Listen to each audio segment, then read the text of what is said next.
Show. We'll be talking about the OVC champion football Redhawks, and the Redhawks head coach Tom Matukowicz is here. We'll get a chance to chat with him. Christian Furman, linebacker for the Redhawks, is going to join us a little bit later on in the show. Now, he's a guy that doesn't bring much energy, so the crowd may have to pump Christian Furman up a little bit. So we get something out of him here on the show. We'll talk with him a little bit later. Want to remind you that if you're thinking about lunch, come on out to Wings. We're in the Cape Girardeau location. And in addition to their award-winning jumbo wings, did you know they have over 70 items on their newly revamped menu that do not include their award-winning wings, and that includes their freshly made burger menu. It is a brand new burger menu, which includes their new mushroom diner burger. You will love that, the mushroom and Swiss diner burger. They also have wraps, subs, quesadillas, entree salads, smoked ribs, and if you're looking at their appetizer lineup, they have a massive ultimate nacho setup that you will love. They have deep-fried pickle chips, and if you've never had a pickle chip, make sure you do yourself a favor and get some deep-fried pickle chips. If you're coming for lunch, their lunch specials start at just $9.49. It's the home of the Redhawks Coaches Show, Wings, etc. Good food, great times. They'll have an NFL game down in Mexico tonight. It will be the San Francisco 49ers against the Arizona Cardinals. You want to watch some Monday Night Football? You can watch it in high def right here at Wings, etc. Redhawks football coach Tom Matukowicz is here. A second Ohio Valley Conference championship for you, Coach. It had to feel amazing on Saturday at Houck Stadium. Yeah, I mean, it's hard to even put into words, and I think just the joy that the players had is just, man, I love just watching them and watching them celebrate, and evidently smoking cigars is a thing you do now. I saw. Jesus, there were I was scared for my life at the end of that thing. So we're going to. There was some smoke in the locker room there. Yeah. Well, yeah. I mean, we need a better game plan for the ending than we had Saturday, but they did what they had to do. They've had to overcome adversity.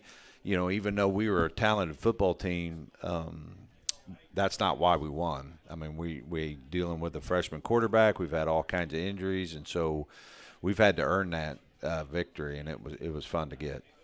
So obviously they celebrated on the sideline, and leading up toward the end of the game, you were on the sideline, and I noticed you looked around a little bit, but they didn't get you with the water cooler, but they got you after the handshake line. Is that right? No, they got me. They got you on the sideline. Oh, yeah. We just missed it. All right. Yeah, and I thought, I was prepared, but I thought it'd be later, like towards the end, like no seconds left type thing. So they got me with like a minute left, and what you try to do is you try not to get any on your back. Right. Because once it gets in there, it goes down all the nooks and crannies, and now we're in trouble. So I was looking forward to that warm shower afterwards. So what they did was on our ESPN telecast, we were watching, and we said, hey, we need a camera on Tuke to see. They must have already gotten you because we got it late, and we didn't see anybody sneaking up with the cooler. No, it was fun, and, it's just such a rewarding season in lots of ways. And I know you were on pins and needles for that coin toss after the game. The only thing the coin toss did was decide whether the OVC got two teams in or only one team in. And we were talking about this because the NCAA, who pays expenses, they don't want to send you as far away. They would like to keep teams close Regional. if they can, right? Yep. The discussion was, had Martin made it in, don't you think the NCAA would have paired you with UT Martin? Normally they don't with conference teams unless they haven't played each other. If Martin had won the coin toss, I know it's all hypothetical, but don't you think they would have paired you up with UT Martin? Probably so. It's going to cost them $150,000 to send us out to Montana. That's a big chunk of change. And it's a 2-hour bus drive right over to Martin, Tennessee. Yeah, so it probably would have cost them $50,000. So, but that's the way it is. And I was not on pins and needles. I could care less. No, all you right? could. So don't slide things in there and think I'm not going to get it. All right, you and Lena like to do things like that, but I could care less. Thought it was, a bad look. Just how it came across, and so disappointed in that. But and to be honest, if Jason Simpson called me and said, "Hey, can I have it?" I'd have gave it to him. At the end of the day, I do try to be a good teammate, and if that helps the OVC, then I'd have gave it to him, to be honest. So, I was completely out of it. I was recruiting a linebacker that I really want, that was on official visit, so that was lots more of my attention on. There was a little sarcasm in it because last week we asked you and you said you got other things to do. I told you that. Somebody might tell me about the coin toss later. I do not care about this coin flip because if you win, here's the thing: you earned your playoff resume. It had nothing to do with the coin flip. Exactly. So, and that's what we wanted to do, and we did it. What I thought was interesting, the people that follow the FCS. And that's what they do for a living. I mean, that's how they earn their paychecks. And they had put out projected brackets. And a lot of people thought you were going to go play Chattanooga, and then they suffered a bad loss on Saturday, which knocked them out. But you probably would have went to Chattanooga. Yeah, exactly. I think both of those, or they could have come here. Absolutely. So it's Montana. We'll talk about the Grizzlies. No FCS team has ever been in the postseason more than the Montana Grizzlies. They hold the record for most playoff appearances. We'll talk more about them, but I want to talk about the game because, man, you talk about setting the tone for a football game. You said that the last thing we talked about last week on this show, we have to get off to a good start. Well, how about the first pass of the day for Murray State? William McCall picks it off, 49 yards, pick six, and you were never challenged after that. I don't know how you get off to a better start than that when you start the game on defense. No, can't agree more, because that was a team that was ready for their season to end. But if they stay in the game, make some plays, now you're fighting a confident team, right? And so I think that really helped put all the momentum on our sideline. And it's interesting because I think that was all weather. Before the game, we throw the ball, kick the ball, punt the ball, all those type of things, see how the weather. And the weather was a crosswind, all right, and really breezy because you don't have that side of the stadium. So they threw it into the construction site, which nothing stopped that wind coming in, and it really slowed the ball up, and our DB Tubby was able to break on it and pick six it. So because we even talked ahead of, hey, we're not going to throw any outs to that sideline going that direction because the ball was really getting moved by the wind early on in the game. So you decided that you would go with Patrick Heidert as your starting quarterback. So he went from scout team quarterback to number 2 quarterback going into the Eastern Illinois game to starting quarterback in the manner of a couple of weeks. So what a meteoric rise for him. How did you think he played in the football game? I thought he had a solid game. You could tell that's what a freshman looks like. It doesn't look as confident. He's not as crisp and all those type of things, but he did what he needed to do. He managed the game well. No turnovers, and the game plan was to see if they can stop Geno. And then if so, we got to get it to our playmakers out there, and they never kind of did. So we didn't really have to throw it. So it was just one of those nice games that, we didn't have to have him throw it 30 times. Boy, what a great play call for your first touchdown. Heidert takes the snap, hands it to Geno. You run a reverse to Ryan Flournoy. Murray State was so keen on Geno Hess. He walked in untouched for the touchdown, and all of a sudden you're up by 2 scores. But how about the play call and how easily it worked for a touchdown? Yeah, Coach McDowell did a really good job. We talked to how do we get Ryan the ball other ways, and so the reverse was awesome. And then he had the nice touchdown on the onside kick too. So when was he's the just a special time. He's a special player. Like, the ball's in his hand, good things are going to happen. When was the last time? I was trying to remember, first of all, that you saw an onside kick return for a touchdown, and secondly, that it was returned by a second-level returner. He wasn't on the front line. Yeah. He was behind the front line. Have you ever seen that? I don't think I have, and we've never practiced it. So every time we practice that every week, every time he catches it, falls down, every time. And that, he catches it, goes scores a touchdown. That's good coaching, right? That's great. That's fantastic coaching.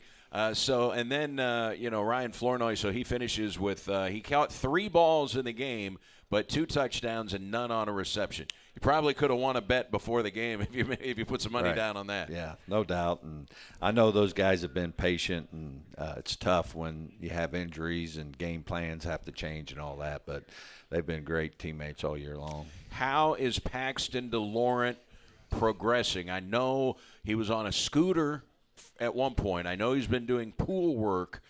He was on crutches for the Eastern Illinois game. No crutches on the sideline last week. He was in a boot, and when you did your dance between the third and fourth quarter, he was hopping a little bit. We saw him yesterday at Dogwood for the watch party, and he was walking around in the boot, looked pretty good, but that's all to the naked eye. How's his recovery progressing? I mean, it's getting better, and he's progressing. He's out of the crutches, but it'll kind of be the same thing. It'll still be a game time situation, and the doctors will let him know. The biggest thing is he just can't have any setbacks as we increase activity. So let's hope that everything rolls for Paxton DeLaurent, and as good as he has been and as much grasp as he has on the offensive playbook, even if he would play, and we hope that he does, rust is certainly going to be a factor. You can't just go, 3 weeks without being in practice and then all of a sudden expect to come out there and be sharp. Explain how critical it is, especially for a quarterback, to get reps, to get practice, to throw the football. Yeah, absolutely, because it's timing. It's not just mechanically, there he is, I hit it. You got to get in a rhythm and timing and all that. So, we'll see. It's just a part of the game. It doesn't matter. Montana's glad he's injured, so we got to figure it out. So going into the football game, Geno Hess had broken 5 school records this year, including the all-time career rushing record, the rushing touchdown record, the total touchdown record, points in a career, and he last week broke the career 100-yard rushing games with his 15th, breaking Earthquake Anderson's record of 1,400-yard games. The only record he didn't have, the single-game rushing record, which was owned by Marquez Terry, 311 yards against SIU Carbondale. Big win. What a massive game. Not only was that the school record by Marquez Terry, it was the OVC record, and Geno Hess now owns that record. 317 yards, runs of 20, 30, 40, and 73 yards in the football game. 4 touchdowns, and today was named the FedEx Ground National Player of the Week in college football. Yeah, no. Yeah, we need to give him credit. What a game. Obviously, I think his O-line and tight ends did an amazing job also, but he was able to get in the secondary, make guys miss or run them over and those type of things. The last record there was Quez, so I always kid him that, he's pretty good. He's the second best running back I've ever coached here. And now I'm probably going to have to give him credit there because he broke his record. Our question was, you got the big lead. Rick and I were doing the ESPN broadcast, and we were saying, man, he's close. We knew what the record was. He's close to the record, but they're up big. He's probably. We're going to see Shemensky, Rucker, or Darrell Smith. He's probably not coming back into this game. And here he comes. And the only reason I could think that he was coming back in is you guys knew he was close to the record. He got 1 carry, got the record. You got him out of the game. What was the discussion on the sideline about pulling him, or did you know that he was that close to the record? All right, so here's how it went down. All right, I pulled him, said, hey, you're done. He's really smart. So he sent Ryan Flanoy come to see me and says, hey, Coach, I think Gino deserves that record. It's like, Ryan had 2 touchdowns today. Okay, Gino, get in there. But you think there's all kinds of, stuff How did around he things, know but- he was that close to the record? First of all, Gino knows everything on his records. He's got it on his wall probably. But it's fine. He's a great teammate, and he works, just as hard as anybody on our team. So, great record. I remember when Quez got that at SIU, and that was a magical night, and this was a magical night. Senior night versus Mariana Conference Championship. Like, that is one permanent memory I always have of this year. I know you don't think about this stuff. People like us do, media members, things like that follow all the numbers and everything that's going on.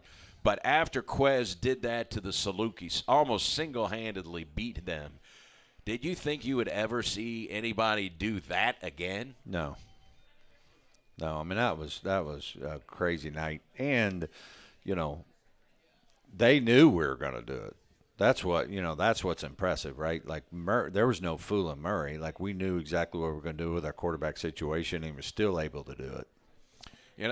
I know you don't look at this stuff. You're focused on your team, next opponent, all those things.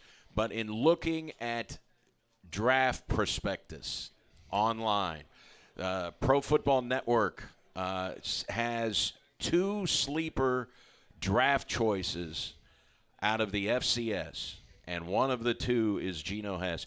He may not have that breakaway speed. Here's the thing. Emmitt Smith is the all-time NFL rushing leader. They always used to say, he's average to barely above average speed. He's not a burner guy. He doesn't have elite speed, but he's the all-time leading rusher. I didn't see Emmitt Smith ever get chased down on a long run. They never chased down Emmitt Smith. Geno Hess, I don't know what his 40 time is, but I don't see teams ever chasing him down from behind. He's got game speed, doesn't he? Yeah, I just think he's so strong that, a lot of that's their 40, right? Well, Geno runs just as fast with a helmet, pants, and shoulder pads on as he does without. That's the difference, And a lot of times those guys that have those big 40s don't run like that, with a ball in their hand and all those equipment. Jeff Hansa, who is the head of strategic communications, he's a strategic communications director at SEMO. He will always, on the social media account, tweet out when NFL scouts come to watch the Red Hawks practice. And he's tweeted out a heck of a lot of NFL teams this year. How much interest is there? And I know you're focused on Montana, but I think fans kind of want to know. They're going to want to follow Geno no matter what he does in the future. But how much interest is there from the NFL in Geno Hess? I couldn't tell you. We kind of have 4 or 5 guys. Okay. So they're not necessarily just for Geno. Sure. Both wideouts and obviously Lawrence Johnson are the names that they talk about. Those are the 4. So it's Ryan Flournoy, Johnny King, Geno Hess, and Lawrence Johnson. Yeah. And boy, Lawrence Johnson, another big game. Yeah. Why does he have such a nose for the football? Why is he such a playmaker on defense? He's a high school quarterback. I don't know if we talked. Yeah, we've about had that. him on the show. So he's a high school quarterback, and they have a great football IQ when they're a quarterback, or they probably not a good quarterback, right? And so they had a great record, and that's what I always thought. And then once he got to defense, he just understands the game so well, very natural. And because we've gotten injured, we put him closer to the box, and he's made even more plays. I've talked to a lot of football coaches over the years, and it seems like they always love having guys who were good wrestlers in high school, wrestlers, because they understand leverage. Football coaches love wrestlers on their football team. As a football coach, do you like having guys that are playing other positions that used to be quarterbacks? Yeah, for sure. I got a lot of them, to be honest. Like I like a good quarterback in high school. You just got to make sure you have them in camp so you know what they're like, physically. In fact, one of our guys that have committed is going to be in Cape Saturday playing a football game. And huge for our city, and just a big shout out to the Cape Tigers, man. Really happy for them. Cape Central winning a quarterfinal game on the road at MICDS 14-10, and that was a team that was scoring over 40 points per game. They scored 10 against Kent Gibbs Tigers, who've won 8 in a row. Now they host a semifinal game, Class 5. Remember, Tigers have been Class 4 for a long time. They had to jump up to Class 5 this year, and here they are, one win away from the state championship game. Fort Osage will be in town on Saturday at 1 o'clock, and I hope we have a really, really good turnout. I know when you get a chance to watch one game in person a year, it seems like oftentimes you pick that Cape Central Jackson game. Yeah, absolutely. Now I got the advantage I got now is I got a high school sophomore. So I make her work the concession stands because then legally I get to go. She's got to serve chili, but at least her dad gets to go watch the Tigers play. Nice. So, find a way. Hey, whatever works. Everybody has a role. So the defense, Coach, once again, it's 22 points for Murray State. Talk about this defense because it's number one in the league in scoring defense, and it seems like you get better the more games that we have played. Yeah, that's a sign of good players and good coaches, and they've done a great job.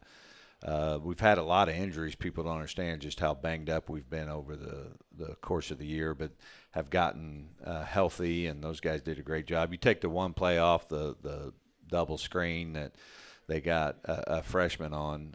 It was just a really, really good day. And then obviously a pick six. Our defense is killing it, and you guys are going to meet one of those guys, Christian Furman. So one thing about Christian Furman is if you made a play. He's going to make sure you didn't miss it.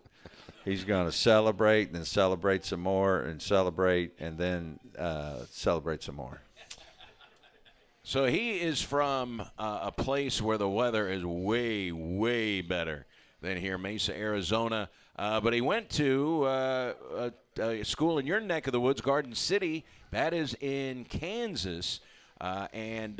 So he's kind of seen it all in terms of the weather, and now he's going to see what Missoula, Montana is like. What was it that piqued your interest when he was playing defense at Garden City? Well, I didn't want him because he's from Arizona, all right, and I think they're soft there. But he got to go to Garden City, which then toughened him up, all right, and I knew that he loved football. There's zero chance that a guy goes to Garden City from Arizona and sticks and stays if he doesn't love football. I mean, Garden City's a tough place to even live, with cattle – feedlots and all that stuff, man. It is not for the faint of heart. And so, obviously the film was good and you liked him, but that's really what sold me on him. And for those who don't know, you grew up in Kansas. Yeah, God's country. Tell us about growing up in Kansas. Well, it's better in Illinois, all right, for sure. And so that's the start. And I was actually born in Missouri.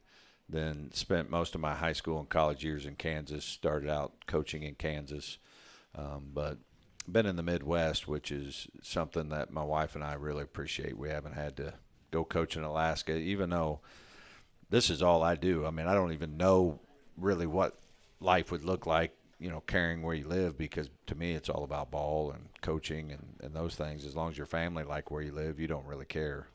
Because your roots are in Kansas, does that mean that maybe you've got some more contacts in the state of Kansas, Garden City, and things absolutely. Of that nature?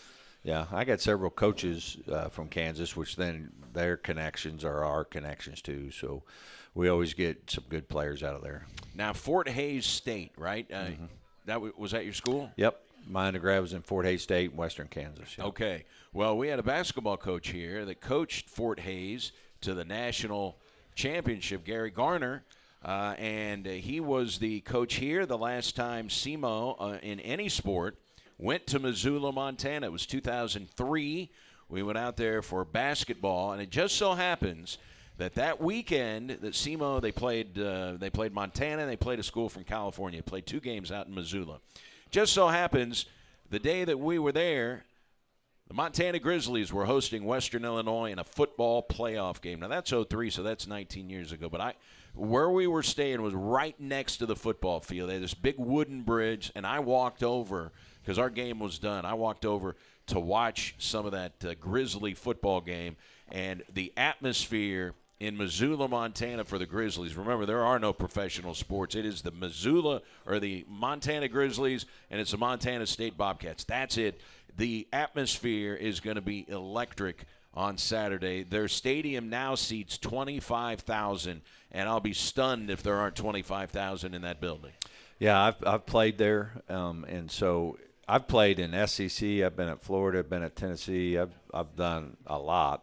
And this is a top 5 experience I've ever had when I was there. They are not only good fan base, they're really educated. Like you watch them on third down, they're silent. And then as soon as the quarterback starts to say something, they erupt. They don't even waste their energy when they know the quarterback's not trying to communicate. Like they're a really educated fan base. And noise is an issue. We got to not only, beat a good Montana team, we got to beat the travel. We got to beat the game time. I mean, 9 p.m. Local time is the start time, right? We got to beat the weather. And then we got to beat the crowd. Like there's a lot of challenges. Since that stadium's been built, they have an 86 win percent. I mean, I'm talking for 30 years or so, whatever it is. They've won 86% of their home games. And so this is just, they're the Alabamas and the Georgias. Like this is a blue blood program, and very thankful for the opportunity because really, how do you get SEMO football? How do we get our program at another level? And you got to be able to beat the haves, the people that everybody talks about. And it's a great opportunity. It'll be hard. It'll be, a great opportunity. But I'm pretty excited. They opened their stadium in 1986, so that's 36 years ago. And back then, it was $3 million. It would be $8 million if they built it today. And they've got turf. That's good news. You're used to playing on turf. Yeah. Yeah, that's won't be the problem. It'll be all the 25,000 mountain men screaming at my players. They're literally like, this is where they're at. They could hit you in the head with snowballs. So you better stand by to get you some. We're going into a hostile environment, and I don't want to hear about anything. Like, yeah, that's the way it is, and we got to come in there and, get it on. Does it help that some of your players on the roster were around when you played at Montana State, which is very similar? No, I'll tell you what helps is my team believes. Ultimately, when you talk about, having to go to Montana or having to go to North Dakota State, like at the end of the day, do you have a football team that believes they can go do that? Because you got to believe it before you can do it, right? Sure. And so this football team, I mean, they believe they could beat the New York Giants. I mean, the belief's not one of our problems. And so that's going to help us be successful. We're not going to be intimidated, those type of things. We've had ups and downs and close games. We've been behind. So this is a football team that's been through a lot, and we should walk in there confident and get after it. All right, before we bring Christian Furman up, tell us about his development and evolution as a player. He's seeing more and more playing time, and he's making more and more plays for your football team. Yeah, it's just like anything, and I tell guys all the time, it'll take you 3 to 4 games if you're a newcomer, whether you're a freshman or a junior college transfer, to play fast because you're out there processing, and it slows you down, where now he's reacting, and he's made a lot of great plays, and him and Norman are kind of like the Smash Brothers or whatever. They've got some good chemistry, and had to get on him a little bit this morning. He didn't get a job done on pump block, and then he gave the old hands up to the palms up, the bad body language, suck on your teeth type thing. So if I ever see that again, he won't be ever at a radio show again. I can tell you that.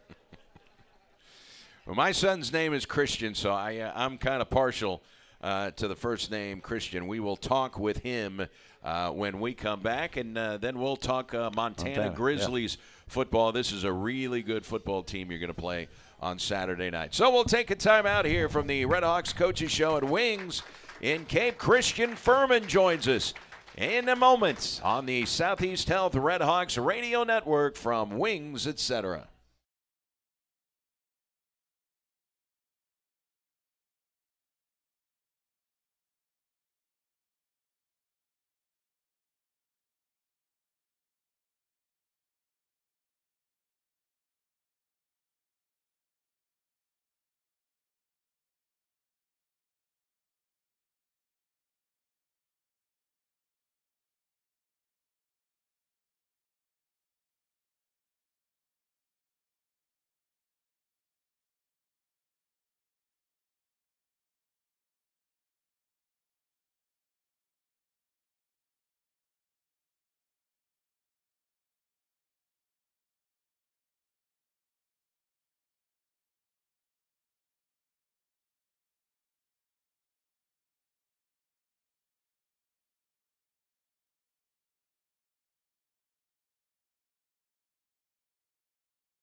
Etc. in Cape Girardeau, and we'll be back here next week as well at the Cape Girardeau location. Want to remind you that there is a new development here at Wings, and that is if you would like to get Wings Etc's menu delivered to wherever you are, you can do that now, and that is through the DoorDash app, and it's very easy to become a member with DoorDash. If you've got a smartphone, it's a free download. Go to your app store, download the DoorDash app, take you a couple of minutes, set up your account. You can get the Wings Etc. menu and order whatever you would like, and it can be delivered right to wherever you are. And remember, at Wings, they're open 7 days a week and late on the weekends because, of course, the games run late on occasion, and they've got daily food and drink specials throughout the week. And they've got the best high-def TVs. If it's a sporting event, you're going to be able to watch it here at Wings Etc. Good food, great times, and it is the home of the Red Hawks Coaches Show. Let's welcome in Christian Furman, linebacker for the Red Hawks. Christian, how are you? Good. How are you? I'm great. What was that like?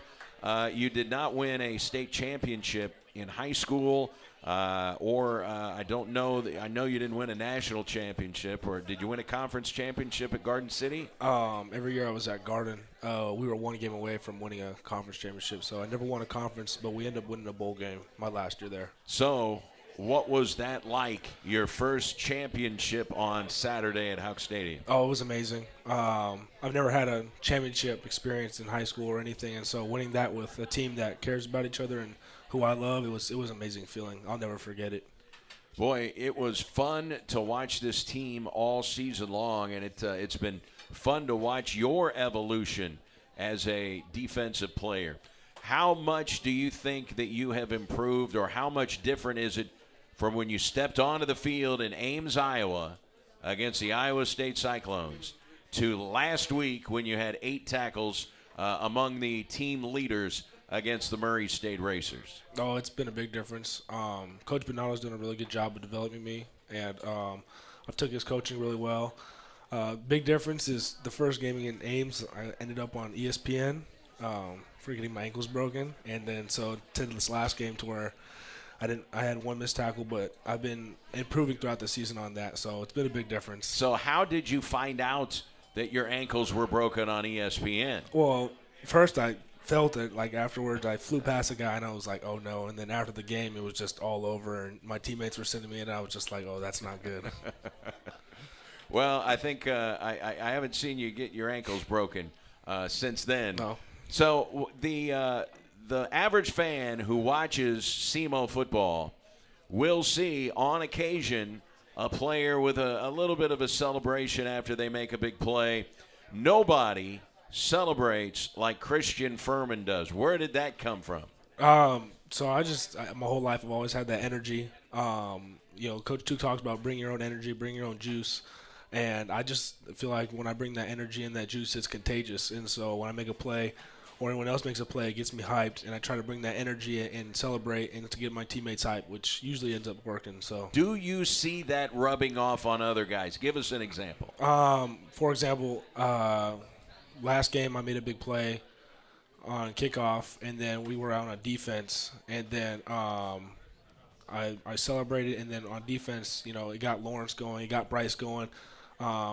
Sometimes I get Bryce going. Bryce is kind of quiet, but when I'm out there, he'll kind of start getting riled up. He's like, oh, I'm kind of excited. I'm like, there we go. So I see it kind of rubbing off on that way, which I like because, energy is contagious. You could have bad energy or good energy. So I always try to bring that good energy to the team. That's specifically what I was going to ask you, because I called probably every one of Bryce Norman's games in high school over at Jackson, and he's always been a low-key guy. I mean, he flies around with his hair on fire on defense, right, but he is not. You don't see him as a real high-energy guy a lot sometimes.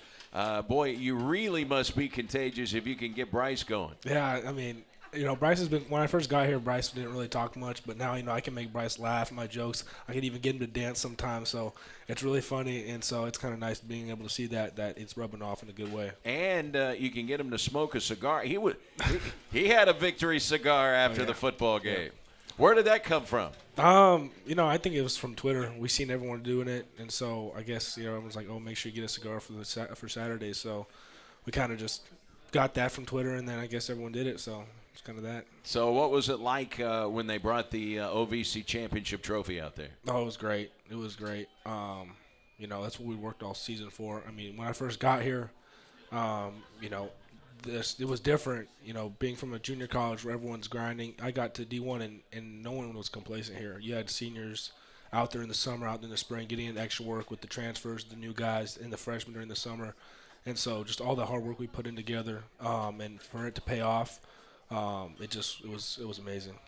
So you are from Queens Creek, Arizona. Now explain where Queens Creek is. I said Mesa. You're kind of listed as being from Mesa. I know you went to Queens Creek High School. Most people are familiar with Phoenix, Arizona, maybe Glendale, but where is Queens Creek? So it's about 30 minutes southeast of downtown Phoenix. It borders Mesa and Gilbert, so it's not too far from Mesa. So it's about 30 minutes from downtown Phoenix. All right. So how did you ever hear of Garden City Community College? So in high school, I played offensive tackle. So I didn't get recruited. I wasn't a linebacker. Really? You were a tackle? Yeah, so I had to go to my trainer, Paul McGlure. He played for Coach Minnick at Arizona Western, and he ended up training me in the summer, and I had to go walk on to Garden City, and I earned a scholarship after the first semester, and then so that's how I was able to get to Garden, was by him. So they converted you to linebacker? I had an idea I was going to move to linebacker just because I played outside linebacker in high school, but I knew body-wise and height-wise that if I wanted to go to the next level or Division I, that I wouldn't be able to play outside backer. So what was it like in the state of Kansas? It's a lot different than Phoenix, Arizona. It was tough. The wind, there's constant wind. I don't think it ever stops. It's super cold, and that was the first time I ever seen snow. So it was a shocker. But my teammates there helped me get through it. But yeah, as far as Kansas, I'm glad Coach Chuk saved me from that. All right, tell us about your first meeting with Coach Chuk and when SEMO was suddenly on your radar. So I had a meeting with him. We did a Zoom call. So I was originally committed to the University of Akron, and they had some coaching changes, so I ended up decommitting.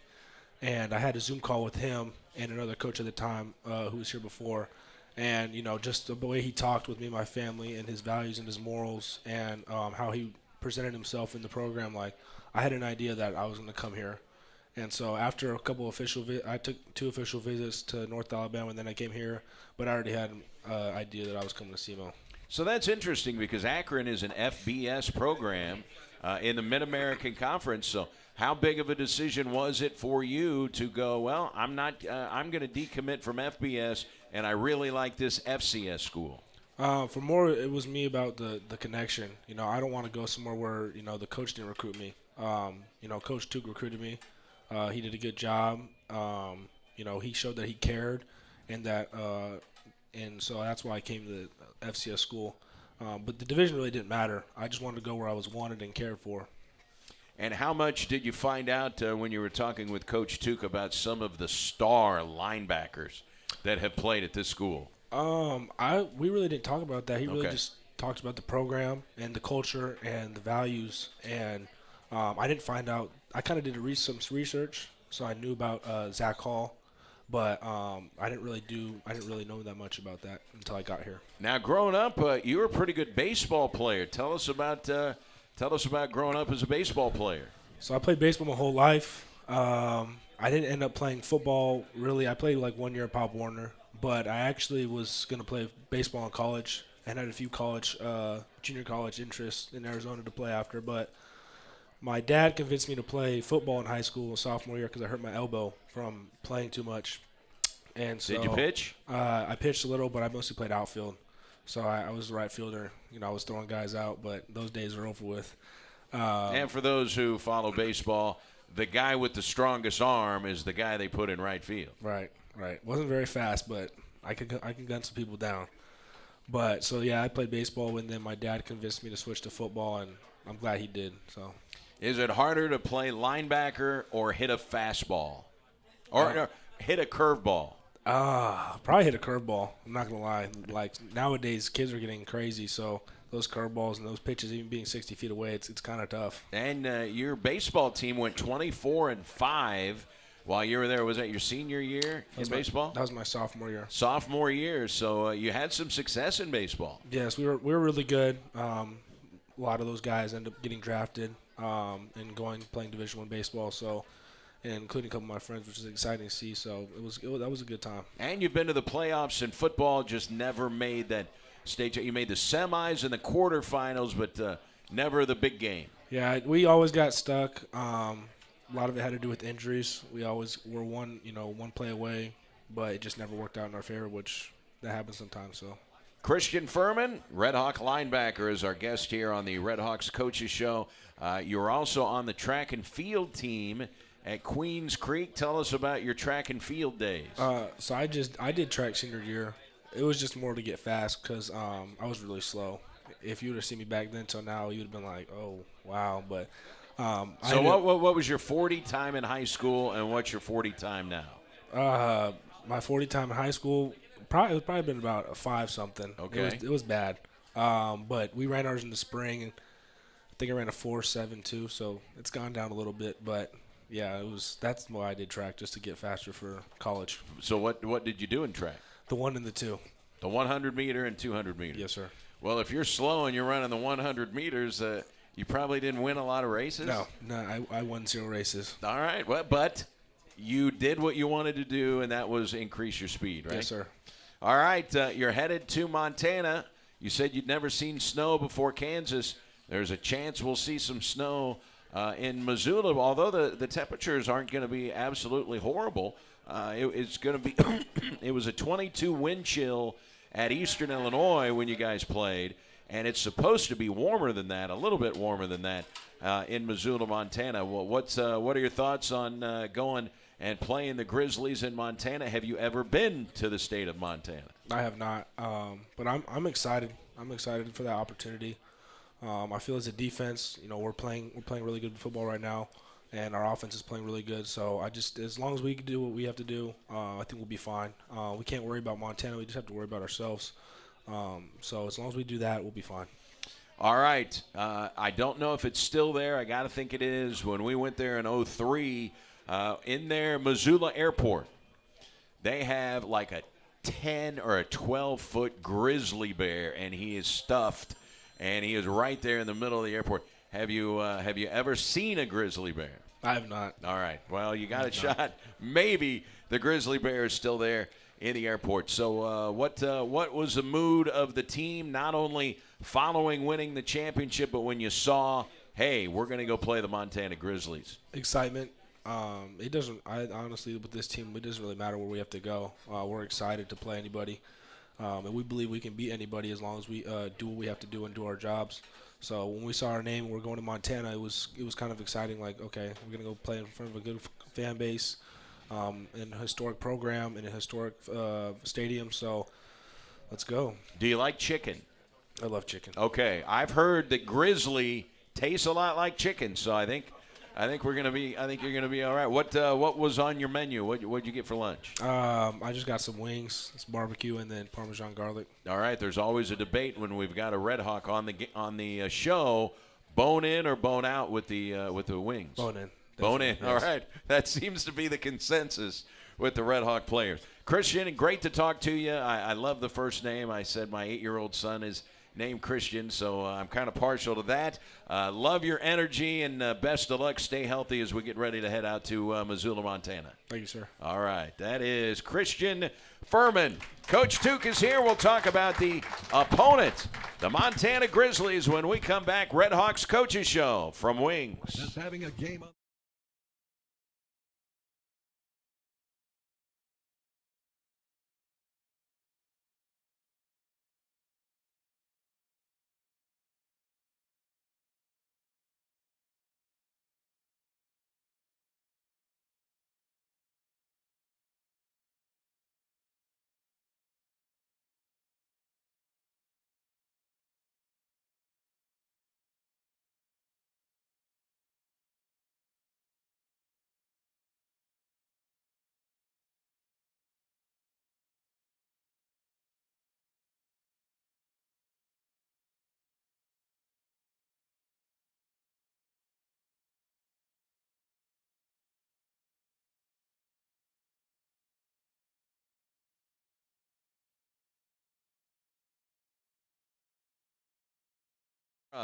In Cape Girardeau, the Red Hawks will play at the University of Montana, and it will be at 9 o'clock Central Time, Cape Girardeau time. They're in the Mountain Time Zone, so it'll be 8 o'clock local time. But Coach Tuke, it's an odd start time, a late start time, and a start time you're not used to.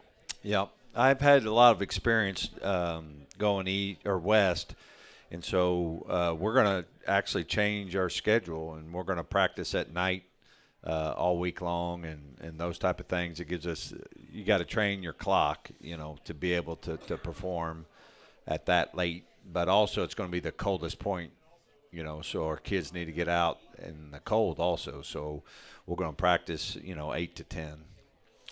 So when you look at Montana, the average person may look and say, they lost 4 games. Okay.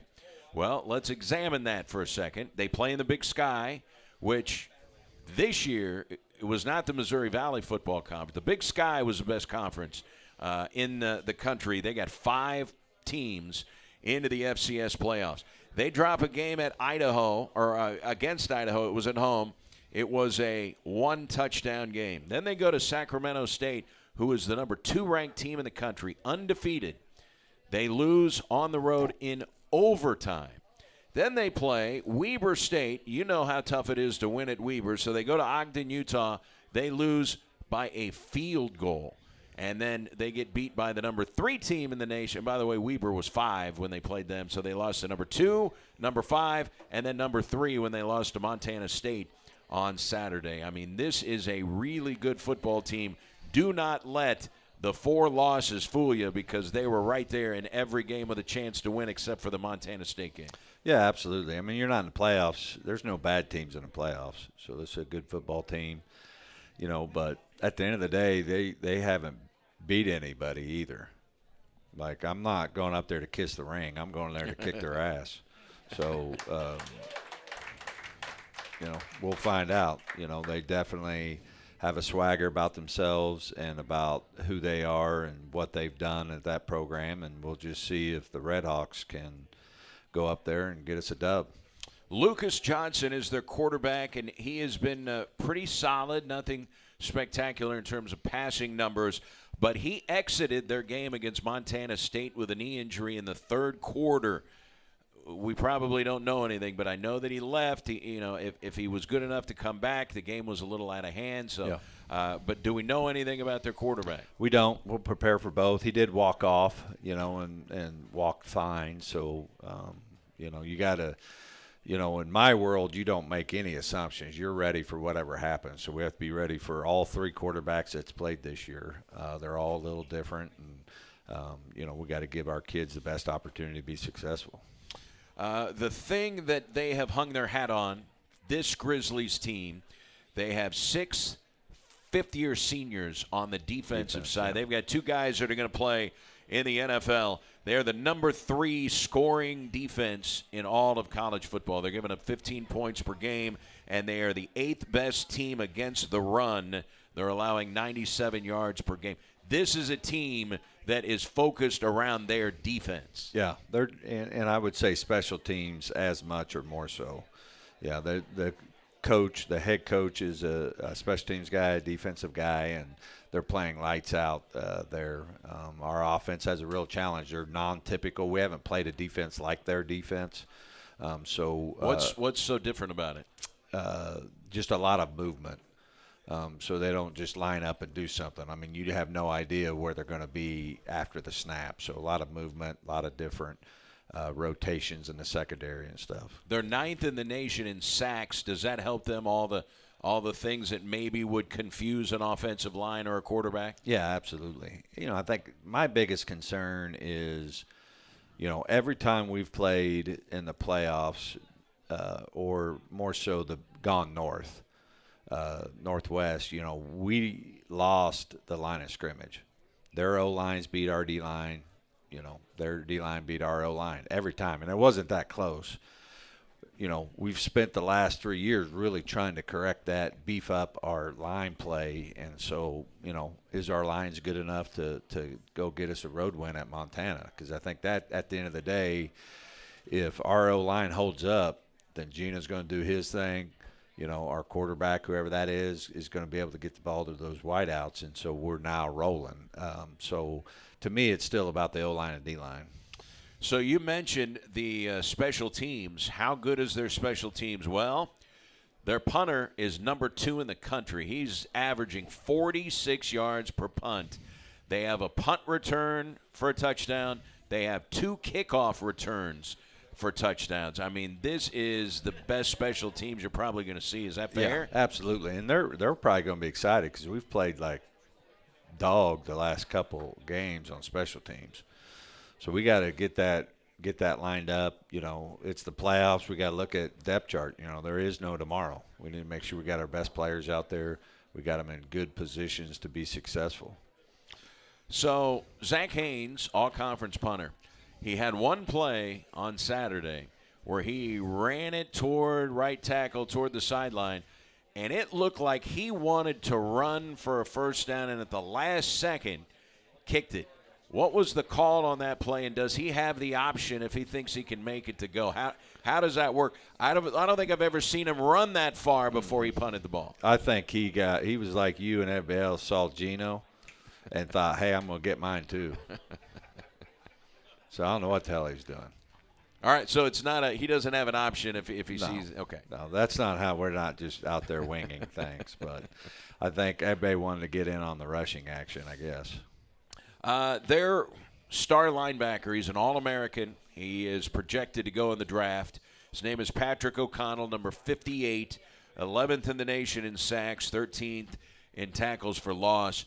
How do you account for him? What makes him so special? You know, I couldn't give you a great opinion. I'm aware of him, saw some plays he's made, but I don't study it like that. I'm more of a big picture guy. All right. Him and the DB are Sunday players, and there's a reason for that. The DB you're referring to, Justin Ford, guy that led the nation, FBS and FCS in interceptions last year with 9, and he had a stretch where he had an interception in 8 straight games, so he's going to be an NFL guy. What are the keys to going and taking care of business now? Here's the thing. As you start play in the playoffs, 5 wins away from Cape Girardeau wins the national championship. 5 road wins, basically. Well, right now, you've won your last 5 road games. You are currently riding a 5-game road winning streak, which is the longest streak in school history since moving to Division I. You have proven you can go on the road and win football games. What are the keys to going and beating the Grizzlies on Saturday? You know, it's the same as it's always been. We definitely have to handle our preparation. There's a lot of distraction. We got Thanksgiving. We're figuring out how to fly to Montana. Like, there's a lot of things, and I wouldn't want to be Coach Blackman right now, our director of football operations. Like, he's swamped, and so we got to just make sure we handle all the distractions and make sure we have great playoff preparation, you know. And then this team's good enough. We just need to go out there and prove it. You know, don't turn it over. Don't make stupid penalties. You know, don't give up big plays, all the things that we've been preaching for a while. Do you know if you're leaving on Thanksgiving or if you're leaving Friday morning? Friday. We will stay Friday and Saturday night. So after the game, we'll stay there too, because we'd get back too late. We'd get back about 6 in the morning if we left after the game. So we're going to stay another night and then fly out in the morning. I was wondering about that. For those who don't remember, you flew back after the Weber State game. You flew back that night. I thought because of the start time, maybe you'd hang around till Sunday. Yep. Just that late, it just doesn't make any sense. All right, going to be absolutely fun. And what's the schedule like for practice this week? And like I said, so we changed to night practices, so we will practice, that 8 to 10, and then Thursday we will practice early afternoon. We'll have a big Thanksgiving feast, and then let the non-travel guys go. One of the heartbreaking things about this is I only get to take 64 players. And that's when it's tough. But all of them are going to be here and give up a Thanksgiving for the team. But, just like I'm going to tell my players here at 4 o'clock, like, you have a lifetime of Thanksgivings.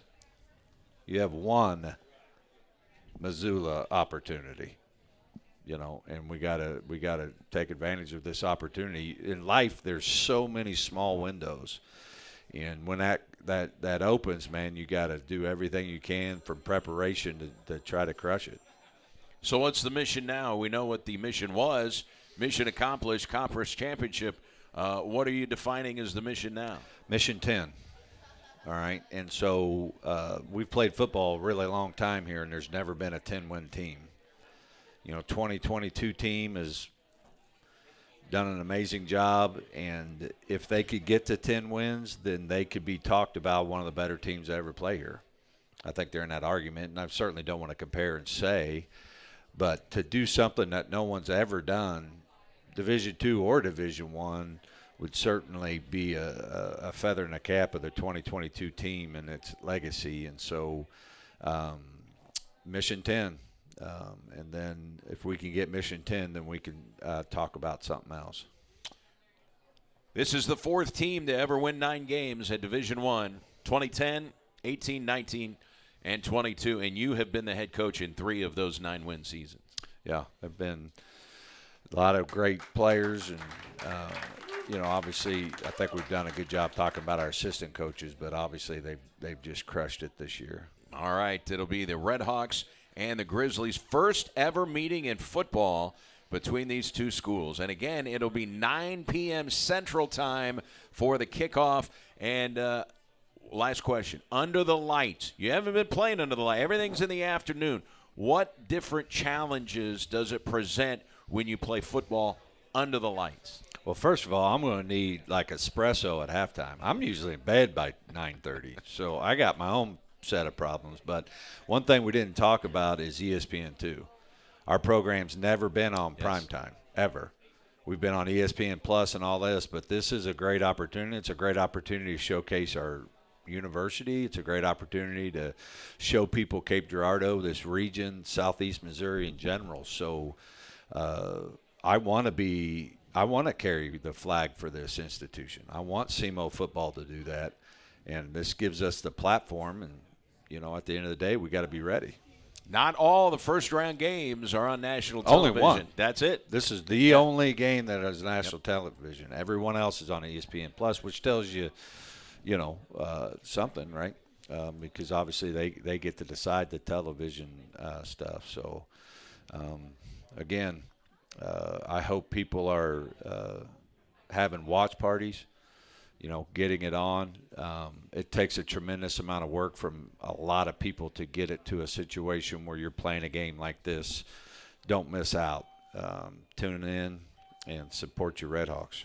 9 p.m. Saturday night, Missoula, Montana. Coach, thanks so much for the time, and we will see you as we head to Montana.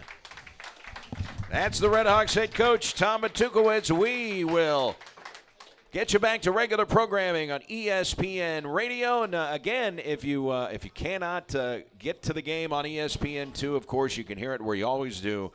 Real Rock 99.3 in the Southeast Health Redhawks Radio Network. Thanks to Christian Furman, Coach Tuke. Also, Rachel Cook, Mike Rennick for their support on site. Stay tuned. ESPN Radio and Max Kellerman coming up. Enjoy your Monday, everybody. So long from Wings, etc.